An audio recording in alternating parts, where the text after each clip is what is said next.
Electron affinity.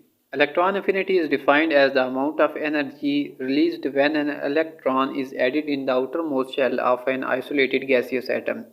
जब किसी atom के वैलेंस शेल यानी आउटरमोस्ट शेल में एक इलेक्ट्रॉन शामिल हो जाए, ऐड हो जाए, तो जितनी एनर्जी रिलीज होगी उसे इलेक्ट्रॉन अफिनिटी कहते हैं।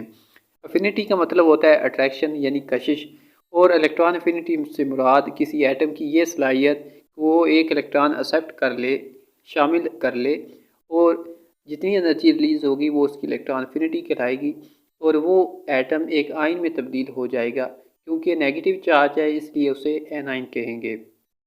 फॉर एग्जांपल फ्लोरीन की electron affinity -328 kilo joule per mole है। पीरियोडिक टेबल में इलेक्ट्रॉन अफिनिटी का ट्रेंड देखते हैं।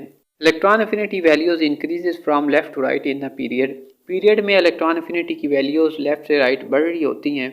इसकी वजह यह है कि लेफ्ट से राइट पीरियड में एटम का साइज़ कम हो रहा होता है और नए आने वाले इलेक्ट्रॉन के लिए न्यूक्लियस की अट्रैक्शन बढ़ेगी, यानी ज़्यादा एनर्जी रिलीज़ होगी और इलेक्ट्रॉन अफिनिटी की वैल्यूज़ बढ़ेंगी। टॉप से bottom electron affinity value decrease होती है, कम होती है। इसकी वजह यह है कि टॉप से बॉटम एटम का साइज़ बढ़ रहा होता है और नए आने वाले इलेक्ट्रॉन के लिए न्यूक्लियस की अट्रैक्शन कम हो रही होती है और कम एनर्जी रिलीज़ होगी। यही वजह है कि इलेक्ट्रॉन अफिनिटी की वैल्यूज़ टॉप से बॉटम यानी ग्रुप में कम हो रही होती है।